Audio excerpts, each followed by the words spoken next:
시편 35편 다윗의 시입니다. 구원을 기뻐하리로다 라는 제목으로 우리가 오늘 살펴보도록 하겠습니다.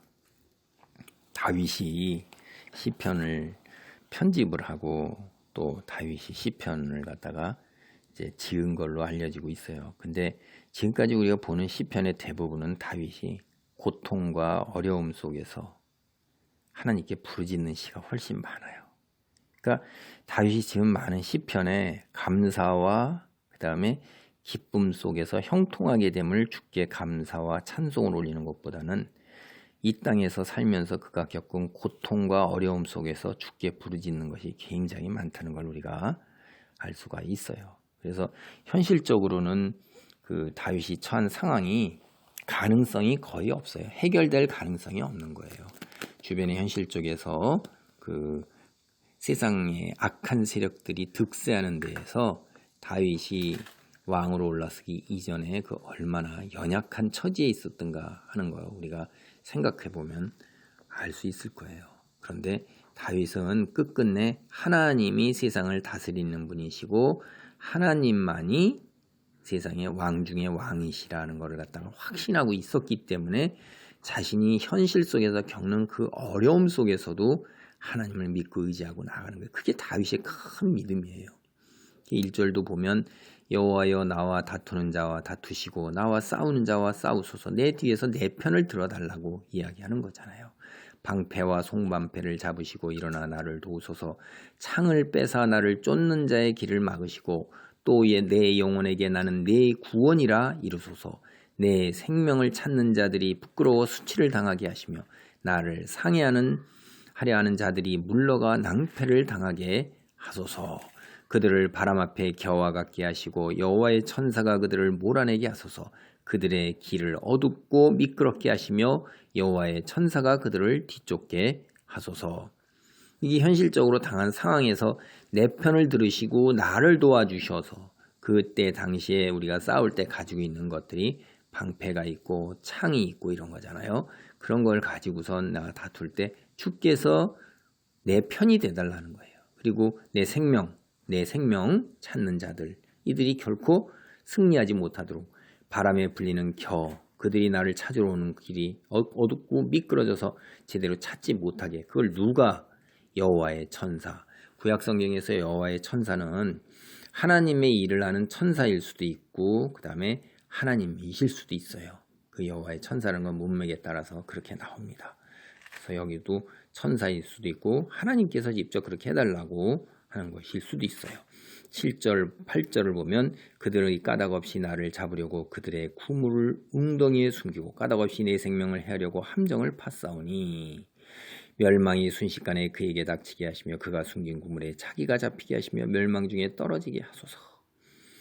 그러니까 하나님을 믿고 하나님을 의지하는 자와 다투는 자들은 그물과 함정으로 우리 앞에 베풀어 놓을지라도 오히려 자기가 그런 거에 걸리게 그런 하나님의 역사를 갖다가 기도하는 거예요. 거꾸로 생각을 해보면 다윗이 그렇게 굉장한 어려움을 겪는다 이러는 거죠.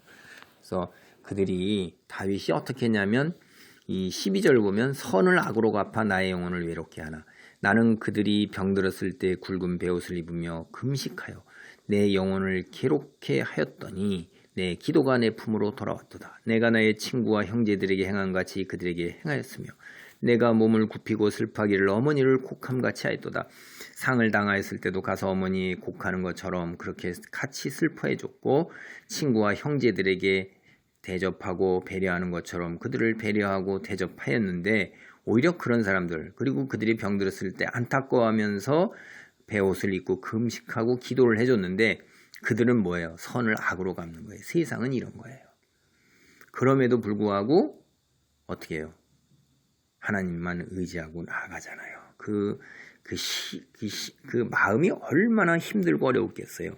근데 하나님께서 여기 보면 13절 기도가 내 품으로 돌아왔다다. 기도를 악인들을 위해서 우리가 그때 당시에는 악인인지도 모르고 또는 혹은 악인을 위해서 기도한다 할지라도 그 기도가 그들에게 돌아가지 않으면 그 기도는 다시 내게로 돌아오는 거예요. 그래서 우리가 열심히 기도를 하면 그 기도가 결국은 다 내게 유익하다 하는 걸 우리는 여기서도 알 수가 있습니다.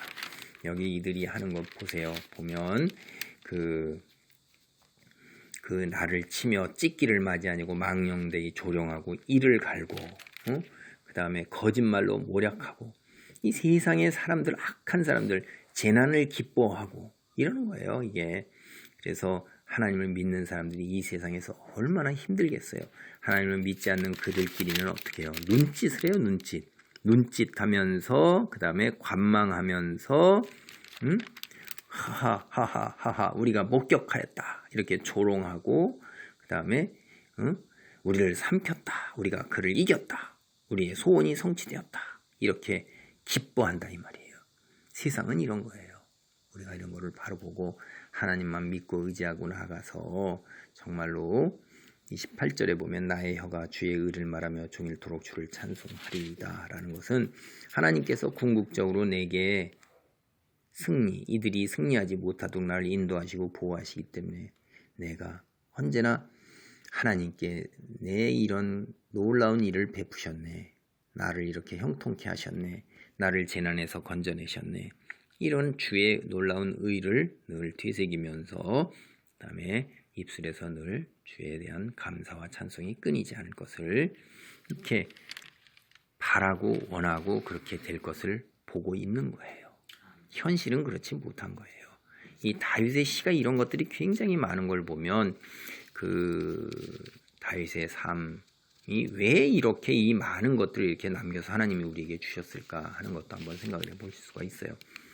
세상에 선택받은 자들의 삶이라는 것은 사실은 그 선택받은 자가 하나님의 영광을 드러내는 지위에 갈 때까지 세상에 그 찢기를 제하는 작업들이 있을 것입니다. 금과 은이 정련되어서 나오기 전까지는 불순물을 제해야 되는 것처럼 우리가 아무리 의인이고 깨끗하다 생각할지라도 우리 안에 남아있는 그 악한 것들의 요소, 하나님을 의지하지 아니하고 나를 의지하고 하나님 미래에 대한 소망보다 현실에 대한 당장의 형통함과 현실에 대한 갈급함, 이런 것들이 우리 마음속에 남아있어서 하나님의 영광을 가리고 하나님을 믿고 의지하고 순종하는 내 자리에 적합하지 않은 것들이 있을 거예요.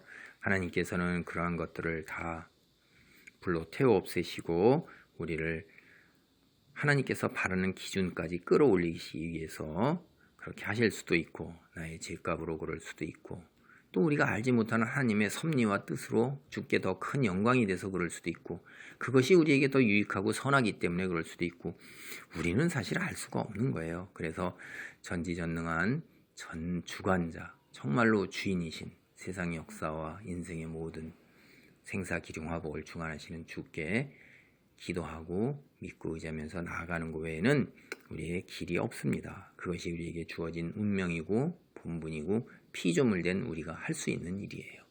그를 통해서 하나님께 나아가는 거고 주위 사람에게 하나님 살아계심을 드러낼 수 있는 거고 주위 사람들에게 하나님 생명의 길로 주위 사람들을 인도할 수 있는 거고 그래서 이 땅이 속히 하나님의 나라가 이루어지도록 하는데 우리가 맡은 일을 감당하는 것일 것입니다.